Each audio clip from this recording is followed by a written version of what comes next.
My name is Mia. I'm 32 years old, an elementary school teacher living in Denver.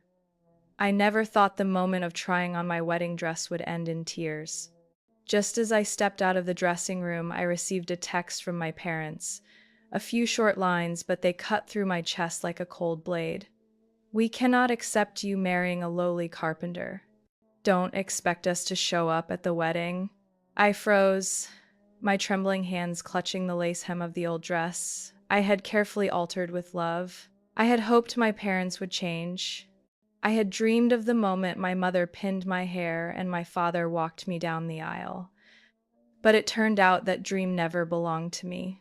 Have you ever been rejected by your own family simply because the person you love wasn't high class enough?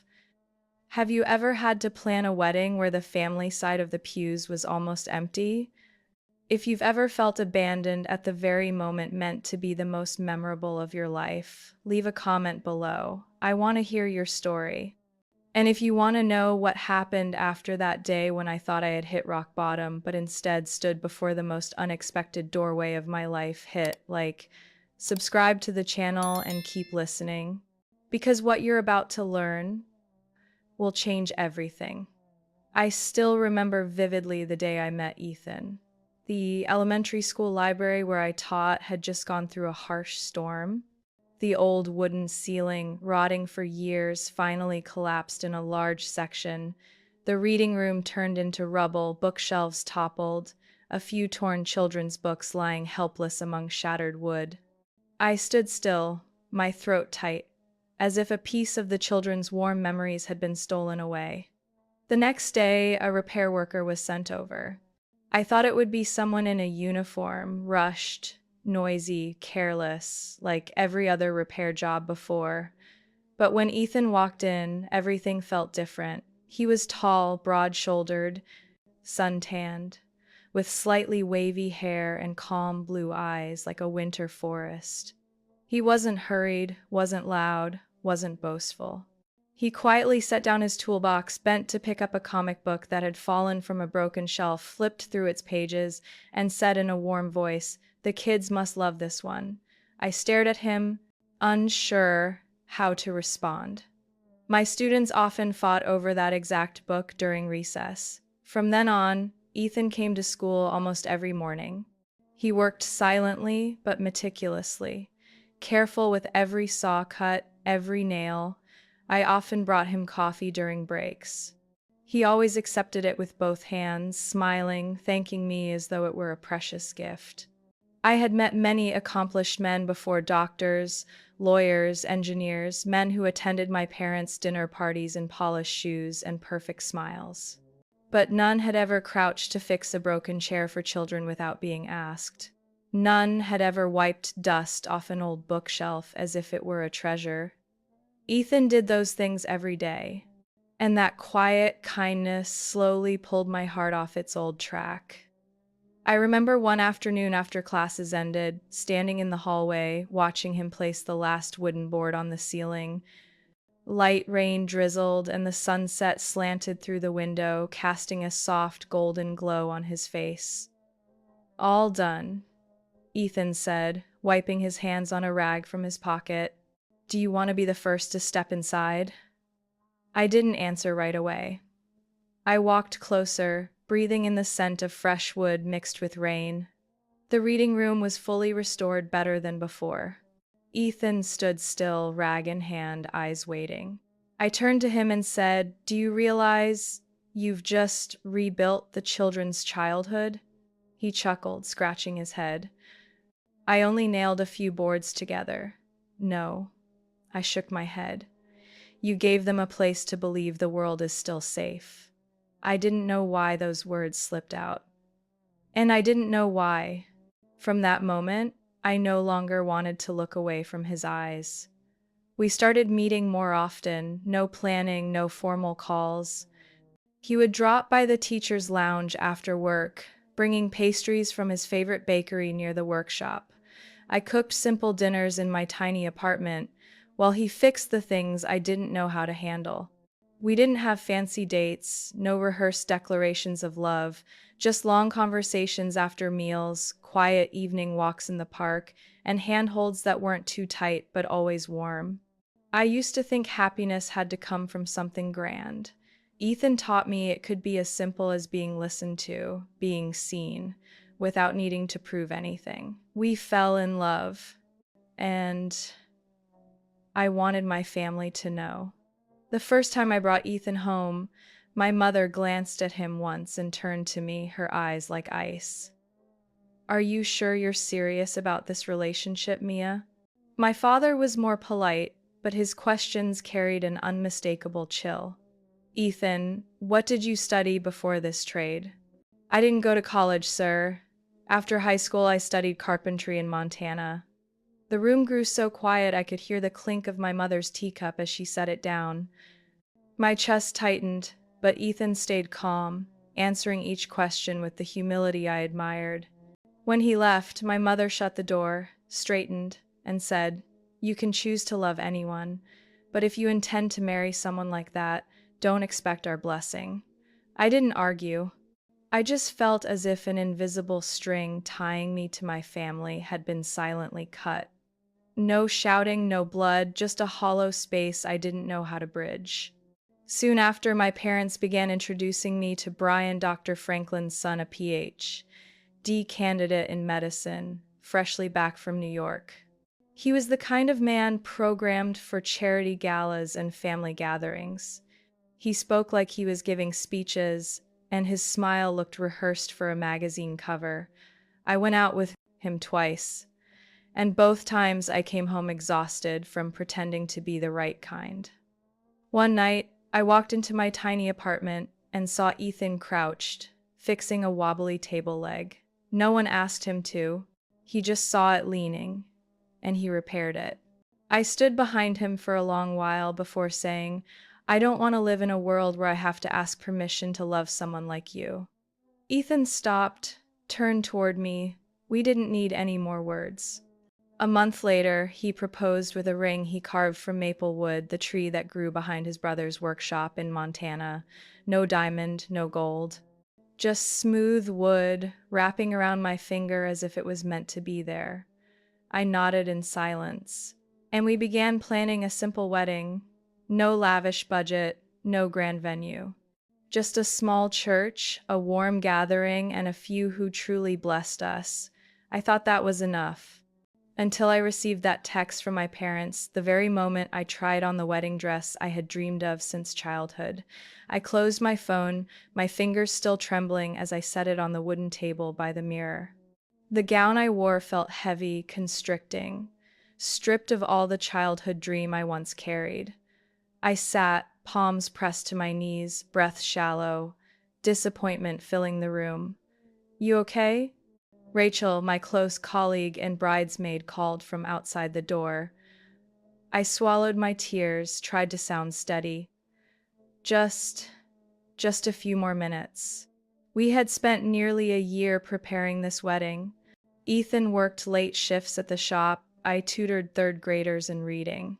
Every dollar we saved was written carefully into a notebook, paying for each detail. No beach resort, no designer gown, no 6-course menu or symphony orchestra. We chose a small white wooden church tucked among the pines west of Denver.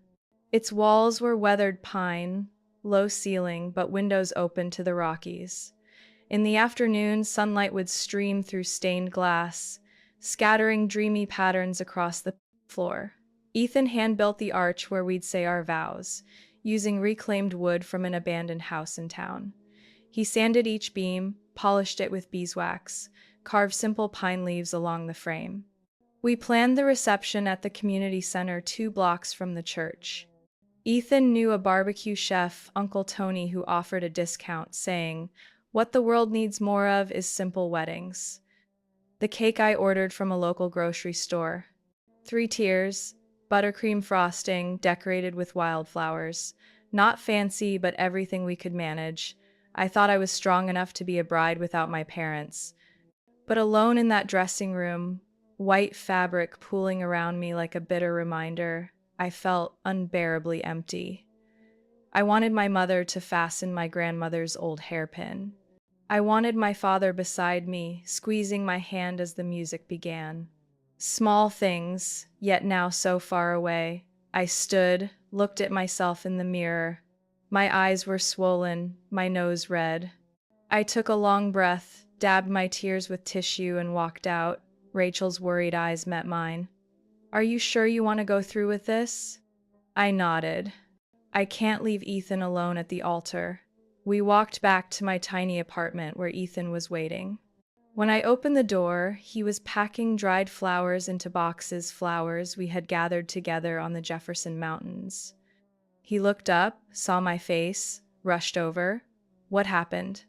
I handed him the phone. He read the message, then gently held my hand. "I'm sorry, Mia." I shook my head, burying my face in his shoulder. "It's not your fault. I'm just sad. I thought they'd at least come, even if they didn't agree." Ethan stroked my back. "We can postpone." "Wait, maybe." "No," I cut in. "They've made their choice, and so have I." That night, we called Aunt Margaret, the only relative I still spoke with. She was in her 70s, living alone in Boulder. After hearing the news, she stayed quiet for a long while. "You don't have to apologize," she finally said, firm yet gentle. "I'll be there. And if no one walks you down the aisle, I will."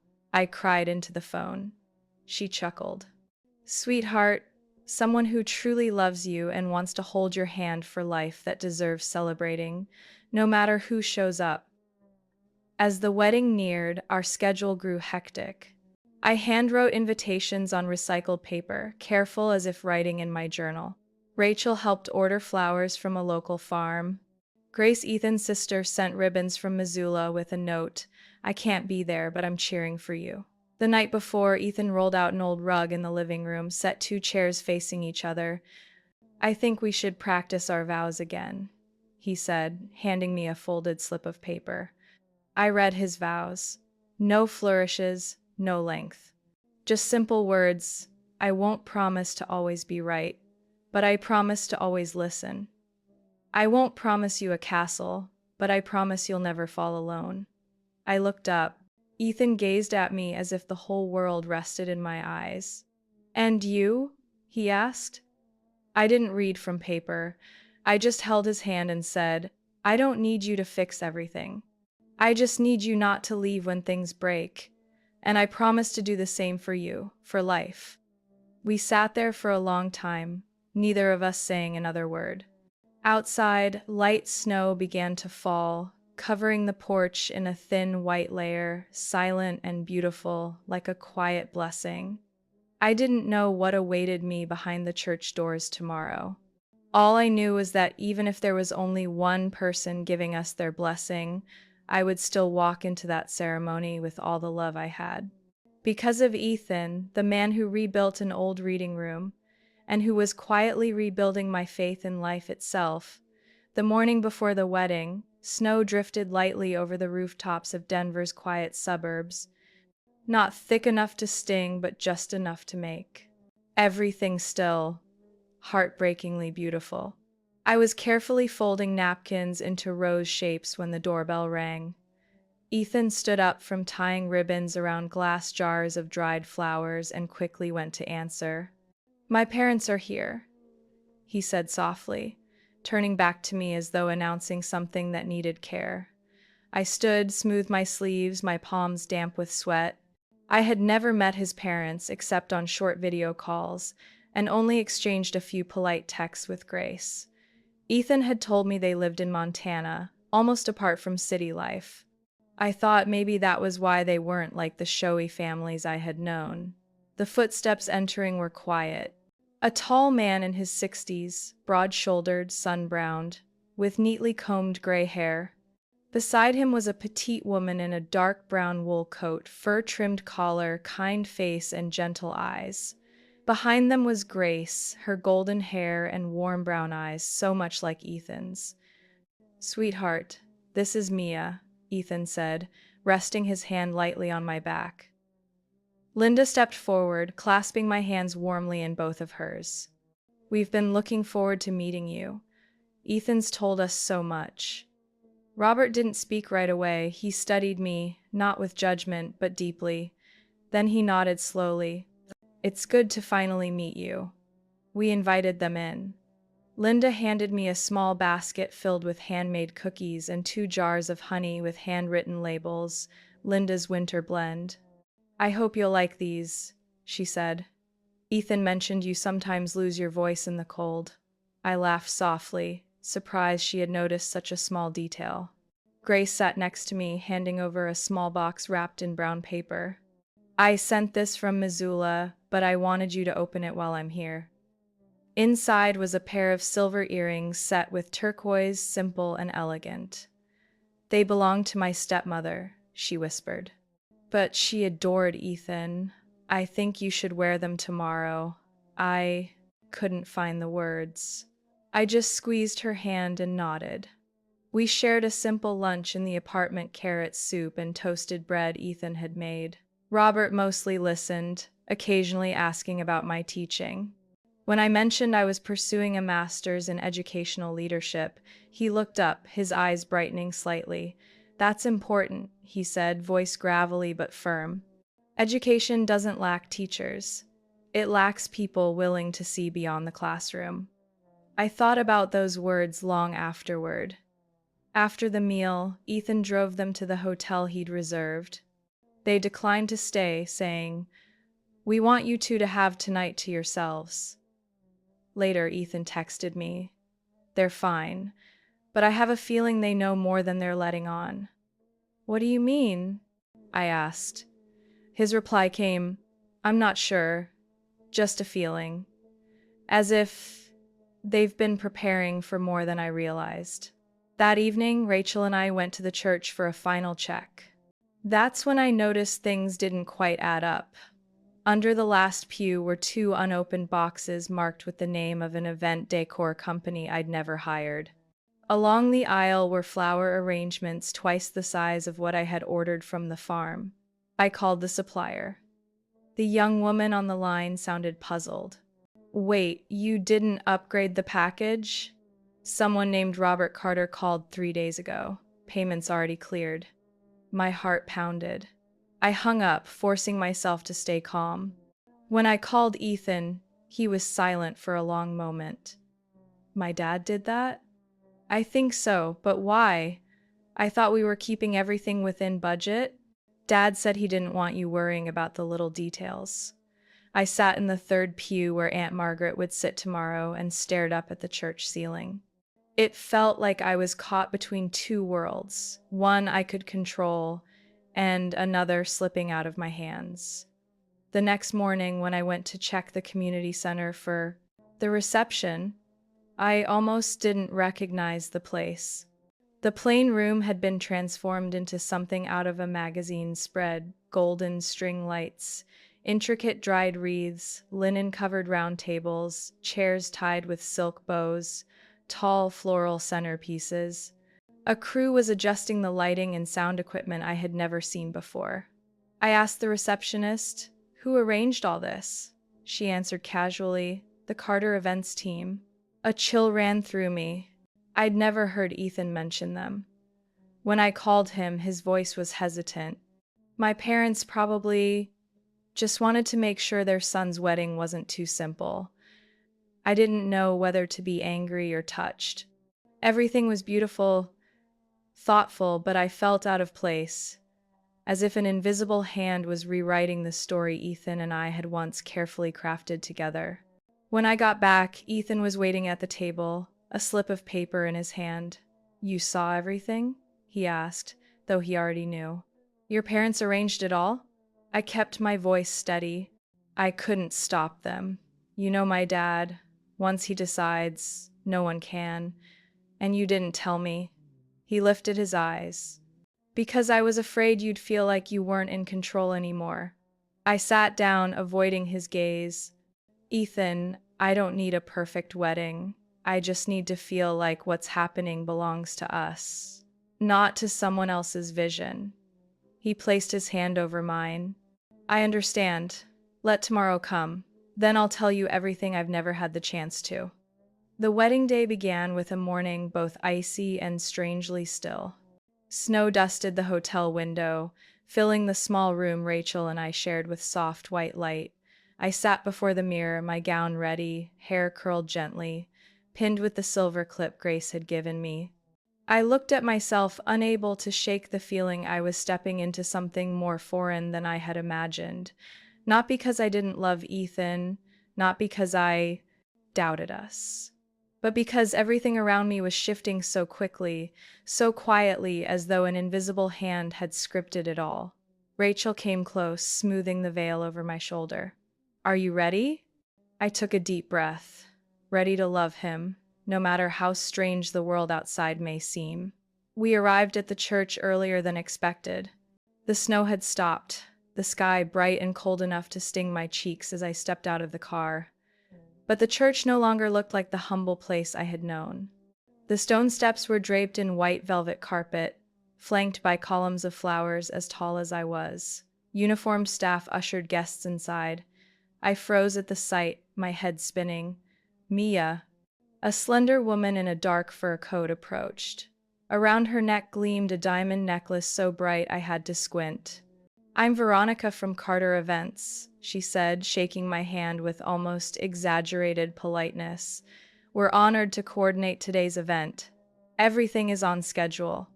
Oh, and Marcus and his team from Wellington Photography have arrived. They'll start as soon as you change your shoes. I turned to Rachel, whispering, barely audible. Who's Marcus? And what's Wellington? Her eyes widened. I think they're the ones who shoot for luxury bridal magazines. Before I could ask more, a tall man in a gray suit, carrying high-end camera gear, approached. Mrs. Carter, he said in crisp British English, it's our honor today. I froze. Rachel tried to smile, but her eyes said something else. What's happening here? We were led into a back room where the lighting had been staged perfectly. A woman in all black, Marcus's assistant, adjusted every fold of my gown, every strand of hair, while Marcus stepped back to adjust the lights. Think of the moment Ethan first sees you, Marcus instructed. Then look right into the lens. I obeyed, mechanically. Each click of the shutter felt like a line dividing the piece. Wedding I had imagined from the reality unfolding. When we stepped out of the photo room, I heard murmurs from the main chapel. Rachel tugged my sleeve. Mia, look. I lifted my head. The chapel no longer held just 50 simple seats. Every pew was draped in white satin, each place marked with a name card. And what made my chest tighten were the faces filling those seats. In the third row sat the governor of Colorado in a deep red coat, chatting with the state education director. A few seats down was the CEO of a tech company my students often mentioned, the one that donated iPads to schools. On the left was a famous journalist I had followed since college, now scribbling in a leather notebook. I froze at the threshold, my palms cold even in the heated room. I had never met these people. Who had invited them? Why were they here at what was supposed to be an intimate family wedding? Why did they all look at me as though I were part of something bigger than myself? Where's Ethan? I asked Rachel. He's up at the altar, waiting. Linda just brought Aunt Margaret inside. Maybe you should go around the side entrance. I walked as if in a dream, each step on the wooden floor strangely muted. Near the back of the altar, Marcus was waiting, 2 cameras ready, a small drone hovering overhead. I glimpsed Robert and Linda seated in the front row. Robert, in a perfectly tailored tuxedo, his eyes shining with pride as he looked at Ethan, who stood beneath the wooden arch he had built, now draped in white silk and rare orchids. I looked at Ethan. He was still himself, the brown hair, the honest eyes, his hands clasped nervously. But the tuxedo he wore was no longer the simple suit we had rented from a small-town shop. This was a luxury tuxedo, fabric so fine, stitching so precise I could see the detail even from several steps away. When his eyes met mine, his face lit up, and all the chaos in my head seemed to ease. I didn't need explanations at that moment. I just walked toward him, to the sound of a string orchestra I had never even booked. Everyone stood, eyes fixed on me, no applause, no words. Only respect, silence, and something that felt like expectation. I wasn't sure what my wedding had turned into, but I knew I was stepping into a place where every gaze waited to see what would happen next. And I only had one hand to hold the hand of the man who, no matter how the world around me shifted, still looked at me in a way that made me feel I belonged. The sound of champagne glasses clinking rang out somewhere behind the stage, signaling that the cake cutting was about to begin. I still hadn't left my seat at the main table, sitting beside Ethan, surrounded by candles, fresh flowers, and polished laughter so grand it made me feel misplaced, even as the bride. I looked at Ethan. He was deep in conversation with an older man in a black silk suit, clearly someone of importance since the entire row turned when he walked in. They spoke like longtime acquaintances. Ethan tilted his head, nodding politely but firmly. His eyes found me a second later. He smiled, not the smile of a businessman in front of the media, but the smile of the man I once loved in our small kitchen, with sawdust still clinging to his hands and 2 bowls of noodles cooling on the counter. I didn't smile back. I was waiting for an answer. When the man left, Ethan turned to me, his gaze slowly searching my face. "Are you all right?" he asked softly, his hand resting lightly on the table near my clenched fingers. I didn't answer right away. I looked straight at him, keeping my voice calm. "Can you tell me what's going on?" Ethan stayed quiet for a moment. He didn't look away, and that made it hurt even more. He wasn't planning to deny anything, and I had no choice but to listen.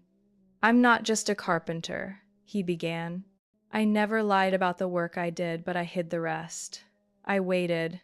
I'm the heir to Carter Group," Ethan said slowly, each word deliberate. "The corporation my father, Robert Carter, founded nearly 30 years ago.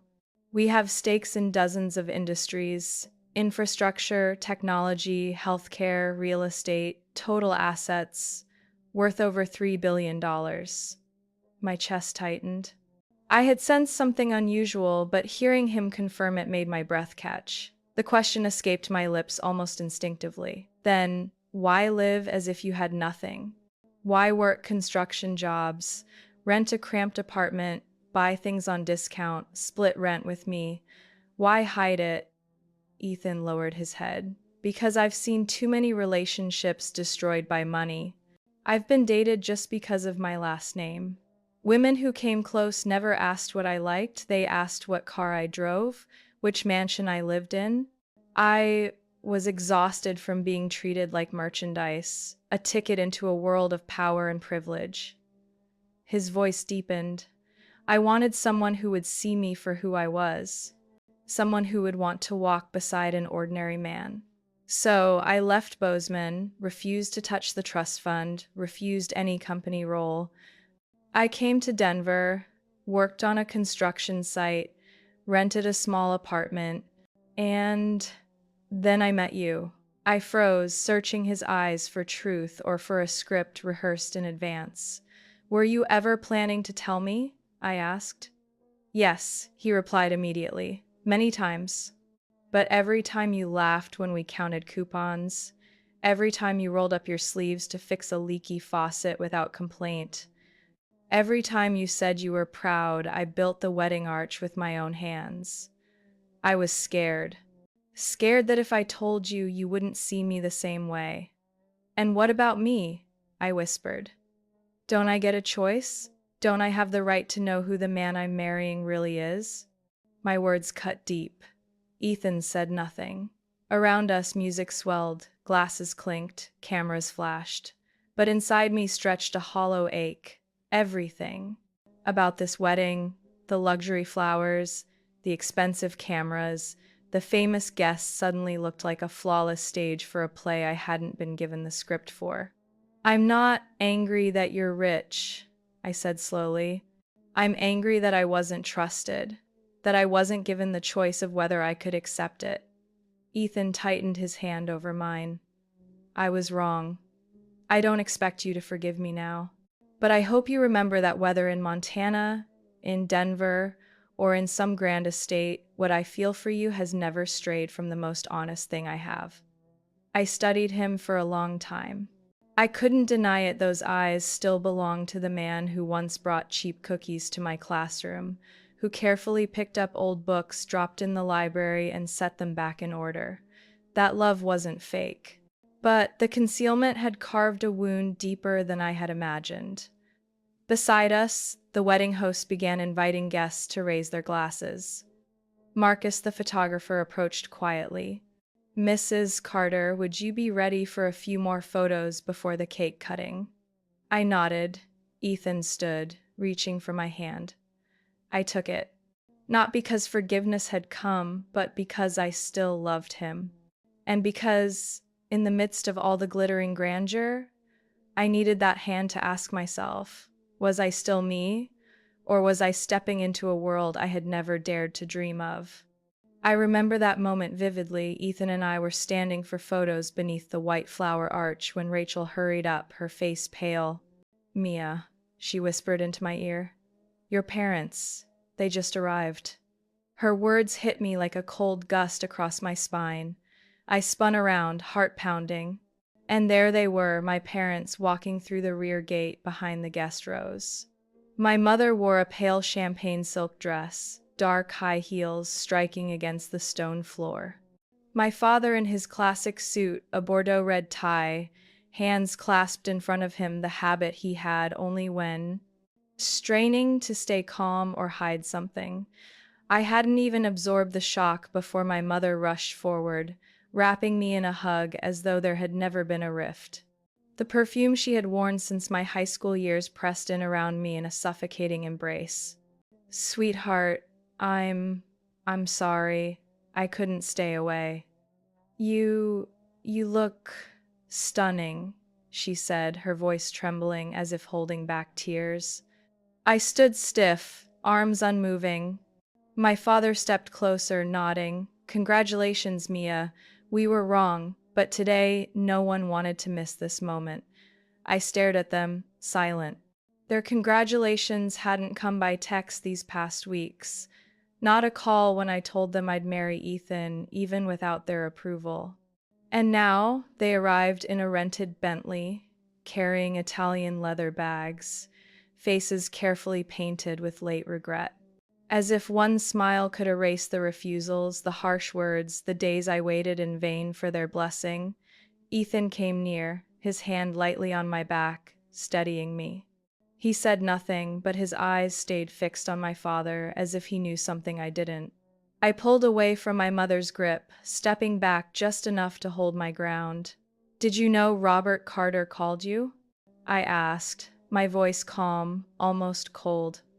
My mother froze, her lips twitching. My father looked away. I suppose that phone call was more persuasive than the love I once hoped for, I continued. Because only hours after that, the two of you who once called Ethan a useless carpenter were suddenly packed and ready for the wedding you'd rejected. That's not true, my mother began. We realized our mistake, and Robert helped us see. Helped? I cut in, eyes locked on hers. Or offered? The healthcare partnership my father's been chasing since last year, after the Boulder public project stalled?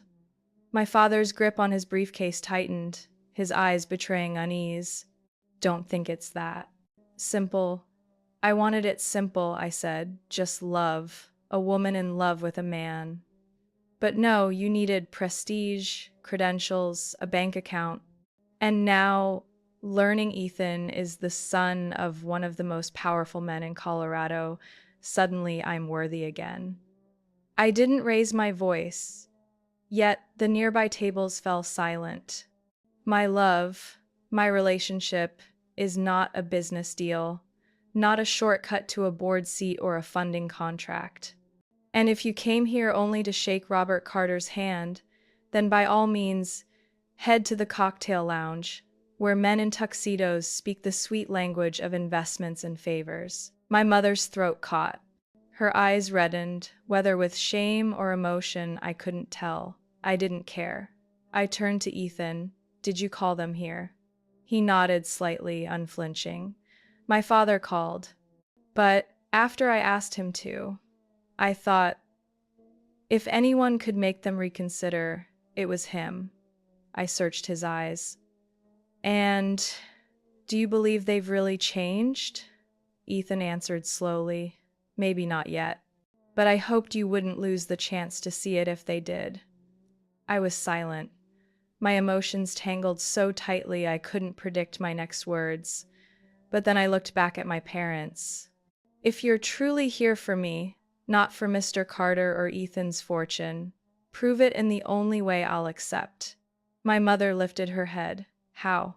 By leaving that high-profile guest table you're aiming for, I said, and sitting with Aunt Margaret, the woman who drove 4 hours from Boulder just to hold my hand in this wedding. My mother froze. My father paused. And after a long silence that felt like a century, he nodded slowly. All right. And so they turned, walking toward the back row where Aunt Margaret sat in her simple knit coat, hands resting on the bouquet she had carried for me earlier. She looked at me and smiled the smile of someone with nothing to prove but always present. I drew in a deep breath. The pain in my chest hadn't vanished, but it eased like a wound finally clotting, though the scar remained. Ethan placed his hand on my shoulder. You okay? I nodded, still watching my parents settle beside my aunt. Not okay, I said, but real. And in that realness, I felt stronger than ever. Not because I was a bride at a wedding worth millions, but because I had finally spoken what I needed, what I refused, and what I still held on to love, not under dazzling lights, but in the sawdust that once bound us together. The cello's gentle notes filled the hall, drifting into a softer symphony, when suddenly the grand doors at the back swung open. Everyone sipping wine or murmuring conversation turned their eyes toward the sound. For a moment, the room seemed to stop breathing. A woman walked in her stride, powerful, a body-hugging emerald satin gown draped over her tall frame, platinum hair cascading as if styled to capture every gaze. Around her neck shimmered an expensive string of pearls, and the heavily made-up face was anything but unfamiliar. I had seen her in a few old photos of Ethan's, the ones he hurriedly flipped past when I asked. Clarissa Worthington. I froze beside the dessert table, the small plate in my hand tilting. She wasn't in a rush. Every step across the carpeted wooden floor landed as if she were walking a red carpet at a movie premiere. At the center of the room, Clarissa stopped, right where the spotlight blazed the brightest. Her eyes fixed first on Ethan, who had already risen, his face tight, and then slid to me. Well, isn't this interesting? Clarissa said. A dazzling wedding, high-profile guests, flawless lighting. What a shame the groom seems to have forgotten who truly deserves to stand by his side today. The room froze. I heard cutlery stop clinking, whispers faltering from the back rows. And from the far left, Robert Carter was already rising from his chair. Clarissa didn't stop. She took a few more steps, eyes locked on me. I'm Clarissa Worthington. I doubt I need to introduce myself to most in this room, she said, glancing at several bewildered guests. I was once engaged to Ethan, and once regarded by the Carter family as their future daughter-in-law. The words cut through the air like a blade pulled taut. I couldn't tell if my eyes narrowed from the blinding light or from the ache tightening in my chest. Clarissa drew closer, barely 2 steps away. I was by Ethan's side through his years at Yale. I joined him at his earliest Carter Group board meetings. Robert Carter once invited me to speak at the annual family banquet. His mother once called me daughter before hundreds of senior executives. She turned to Robert. Uncle, I remember you promised me a seat on the medical advisory board after the wedding, didn't you? Robert Carter stepped forward directly across from her. He wasn't angry, nor did he flinch. He only said calmly, "Clarissa, you weren't invited here today. And you know that. Because I was replaced," she bit out, "by a small-town schoolteacher no one has ever heard of." I inhaled sharply. Before I could respond, Clarissa turned back to me with a half-smile. "Do you know this, Mia? Ethan once told me he'd never walk away from his position in the company. Do you know who convinced him to go along with that pointless little find-yourself act? Me." I gripped my glass tighter, forcing my voice steady. "I don't care who convinced him of what," I said, meeting her eyes without flinching. "I only know Ethan chose to walk away from privilege to live a life that felt real. And if that hurt you, I'm sorry. But you have no right to wreck someone else's wedding because of your wounded pride." Clarissa narrowed her eyes. "You think he chose you out of love? Or because you don't demand what I did? You don't set expectations? You don't even touch the circles you've never been invited into?" I answered firmly, unmoved. "Maybe it's because I wasn't invited into those circles that I entered Ethan's life with nothing but love." Clarissa scoffed, but her laugh was cut short by Robert's low, commanding voice. "Clarissa Worthington, you've crossed the line. This is my son's wedding, not a stage for your bitterness. Security will escort you out immediately." 2 security guards appeared at once, moving quietly but decisively. Clarissa faltered, though she kept her posture sharp. She turned on her heel, tossing one last line. "The Carters can choose whomever they want, but don't forget history doesn't vanish just because you pretend it never happened." The doors closed behind her. Silence lingered in the hall. Robert turned back to me, his voice low and deliberate.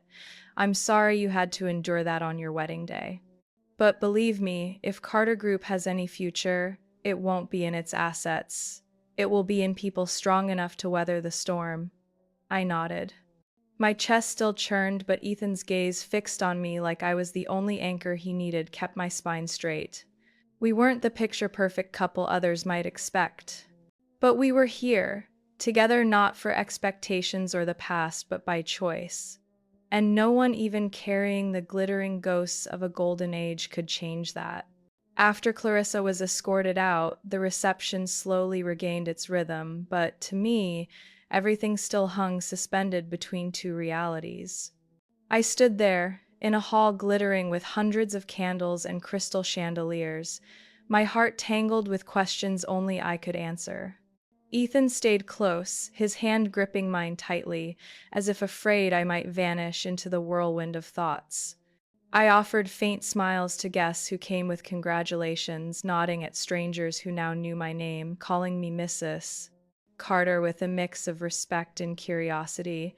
But I, Mia, the elementary school teacher from a modest 2-bedroom apartment in Denver, wasn't used to the way the world now looked at me, as though I'd stepped out of the cover of Forbes. Turning my face from the camera flashes, I caught my reflection in the tall glass pane at the far end of the hall. A couture-fitted wedding gown hugging my frame, hair styled in an elegant bun, jeweled heels glittering beneath the hem. I saw a polished woman, every bit the Carter bride. But what I wasn't sure of was whether that woman was me.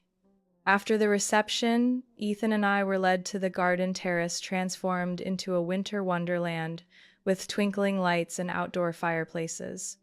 Guests thinned, the orchestra shifted into soft jazz, and the air grew calmer.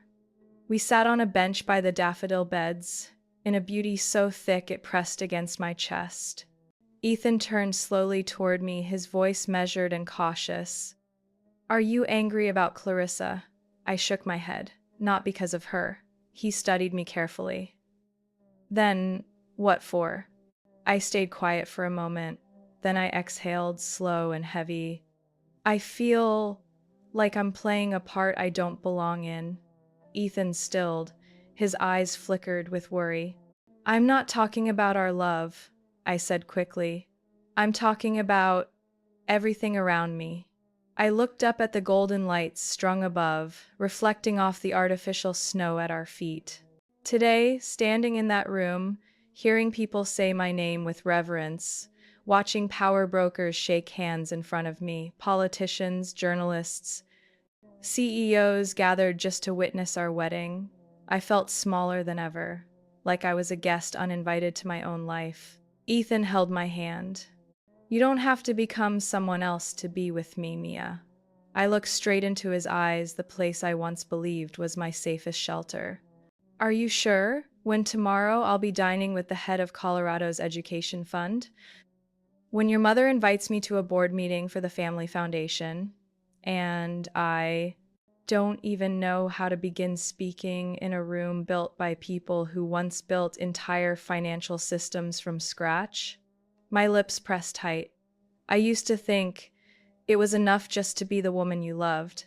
But now I'm not sure if I can still be myself in your world.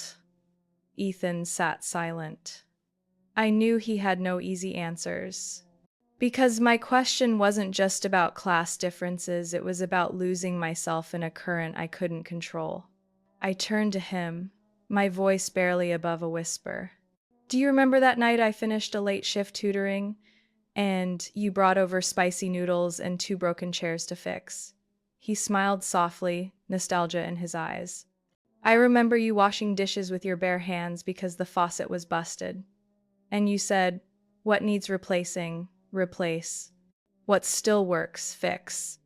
I nodded, watching smoke curl from the fireplace. That night, even tired, even in that cramped apartment, we laughed. We ate cold noodles and talked until midnight. That felt real simple, but enough. Ethan squeezed my hand tighter. You want to go back to that life? He asked. I shook my head. No, I don't want to go back, but I'm not ready to lose it either. I don't want to give up the values that raised me, the classrooms, the simple dinners, the nights sanding wood with you. I can't step into your world if it means leaving all of that behind. Ethan held my gaze. No judgment, only silence steeped in respect. I don't love you because you fit into my world, he said. I love you because you built one of your own, a world where I feel safe, seen, and challenged to be better. I lowered my head, lips trembling. My emotions pounded like waves, torn between love and fear, longing and doubt. Ethan brushed a hand through my hair, his voice low but steady. If you need time, I'll wait. If you need space to keep Mia the teacher, the resilient woman, the kind sister, then I won't let anyone or anything take that away. I leaned my head against his shoulder. 1 second, then a minute.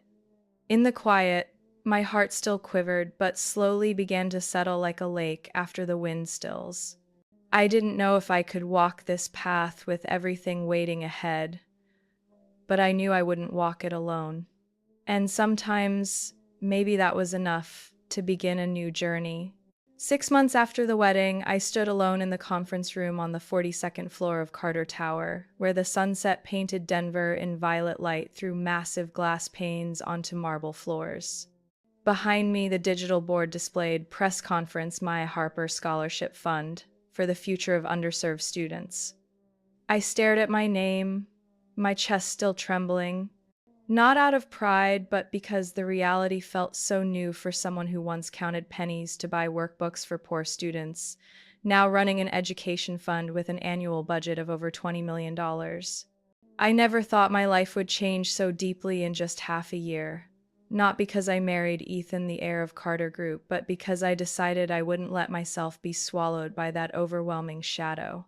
Right after our honeymoon, when my mother-in-law, Linda, suggested I join the Carter Foundation's board of directors, I politely but firmly declined. I didn't want a seat just because I was Ethan's wife. I wanted to create a role for myself, a path I could walk on my own feet, even if it was rougher and slower than others. A few weeks later, Robert Carter, my father-in-law, invited me to breakfast at his office. When I arrived, he was already there with a folder of papers. Mia, he said, voice calm as always. I read through the scholarship proposal you sent to the Colorado Education Fund 3 years ago. I was stunned. I had written that proposal back when I was a contract teacher, sent it off in desperation, and never received a reply. I passed it along to the foundation's strategy team, he continued, and if you want, I believe you can turn it into a real program. I remember clutching the strap of my bag as my heart pounded, not out of fear, but because something inside me suddenly burned with hope. And so the scholarship program bearing my name was launched not as a symbolic gesture, but as a fully structured educational plan, supporting students from the lowest graduation rate districts, focusing on children who had lost parents, lived with grandparents, or were children of immigrant laborers. We didn't just give tuition money. We offered counseling, life skills workshops, connected each student with a mentor teacher, and provided them with a companion throughout 3 years of schooling.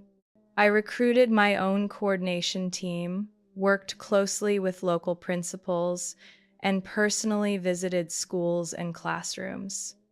I didn't take corporate cars or private jets. I drove myself, stayed at motels near elementary schools, ate lunch with teachers in their cafeterias, and listened to the small, honest stories of children. Ethan understood. He didn't interfere, he only supported quietly when needed.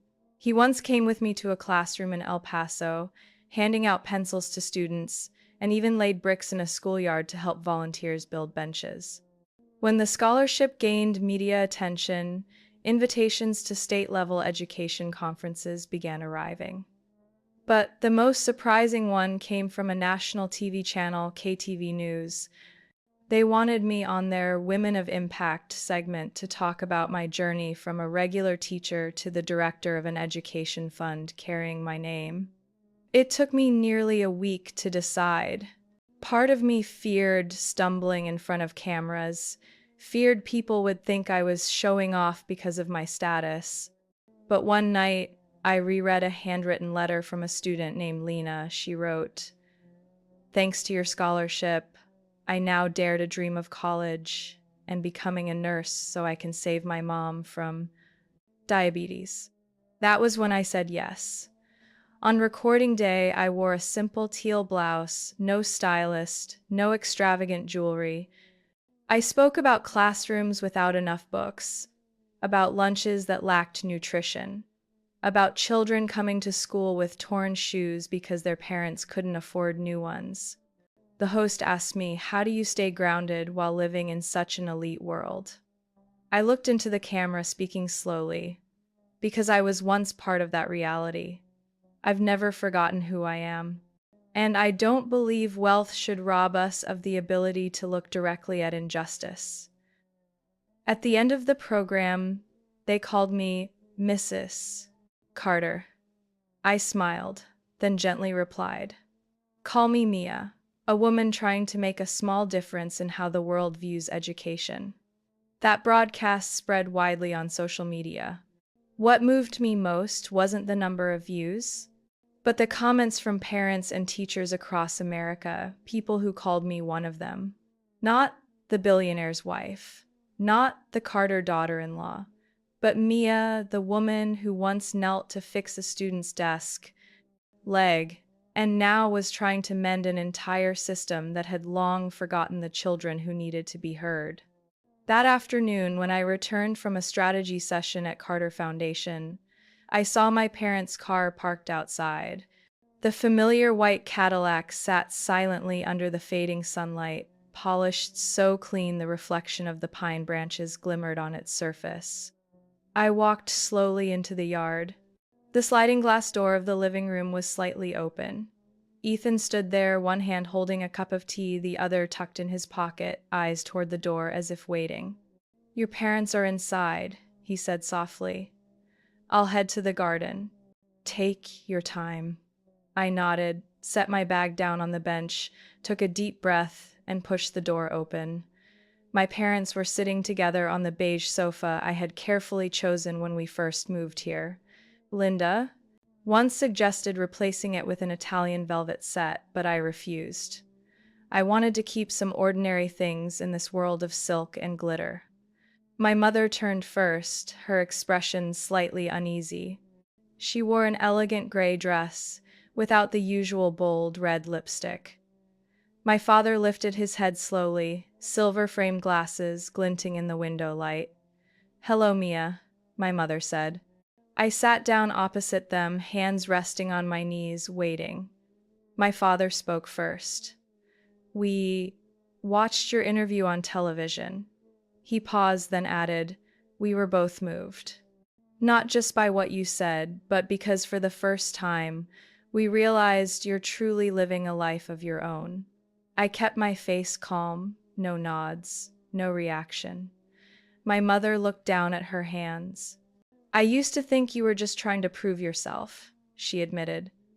"But really, you were protecting the most genuine part of yourself, something we never learned how to value."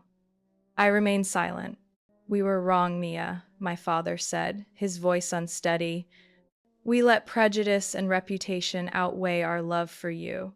We rejected Ethan not because he wasn't good, but because he didn't fit the image we wanted for this family." I met his gaze.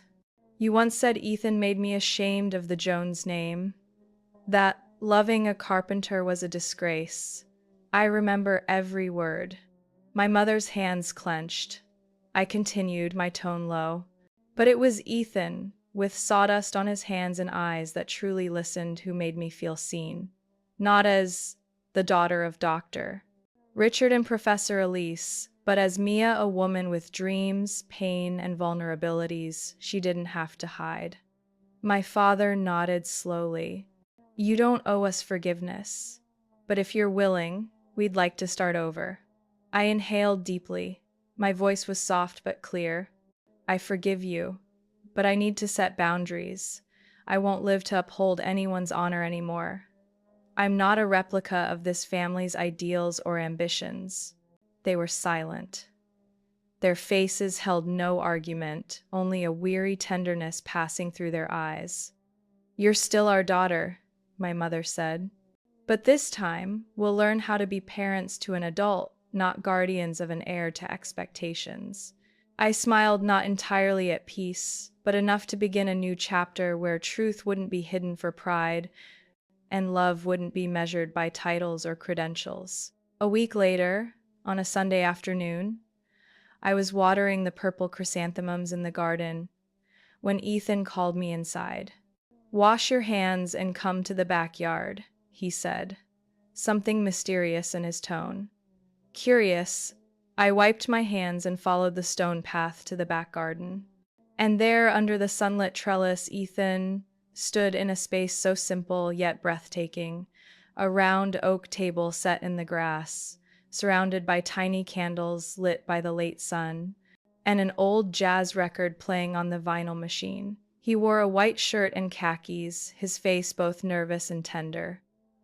"What's going on?" I asked, stepping closer. Ethan picked up a small box from the table. No red velvet, no glittering metal, just a hand-carved wooden box with the tiny word "Begin" etched on the lid. He opened it. Inside was a ring. No diamond, no gold, no platinum, just a small, smooth lightwood band, its natural grain flowing gracefully. "For you," Ethan said, "because this is where we truly begin." My eyes stung as I looked at it. "You made this?" I asked. He nodded. "From the first piece of wood I saved after fixing that library table at your school. You once told me, when you fix something with your hands, it doesn't just work, it has a soul." I've carried those words ever since. I lifted the ring, my hands trembling. "I already proposed to you once with lights and an expensive ring. But today, I want to propose again with the very thing that made me fall in love with you. Simplicity, sincerity, and the quiet flame you carry that warms everything around you, no matter how cold the world tries to be." I couldn't speak. I only held out my hand as he slipped the wooden ring onto my finger, the same finger that once wore a glittering diamond, now holding a small circle heavier with love that needed no display. Ethan's eyes locked with mine, steady as the day he stood in the doorway of my old apartment and asked, "Would you have dinner with me? Just noodles and two broken chairs?" I smiled, whispering, "As long as you'll still fix them with me." Because in a world where money can buy every luxury, only love nurtured with respect and understanding creates a place warm enough to call home. What would you do? If you were in my shoes, rejected by your family, stepping into a foreign world, facing your husband's past, and building your worth in a place where everything is defined by money, would you forgive? Would you be strong enough to keep yourself whole in a world designed to make people disappear? I don't know if my story is unique, but I believe somewhere others are also wrestling between reputation and truth, between pressure and pride, between what others expect and what their hearts truly need. And if this story touches you in any way, please let me know. Have you ever loved someone your family disapproved of? Have you ever felt lost in your own life? Have you ever chosen love over ease? I would love to read your stories in the comments, just as I once sat listening to children share theirs in my small classroom. And if you'd like to continue following the journey of me, Ethan, and our little family, please subscribe to this channel. There's so much more ahead. Lessons in motherhood, clashes between tradition and modern life, moments of humor, awkwardness, but always honesty, just like real life itself.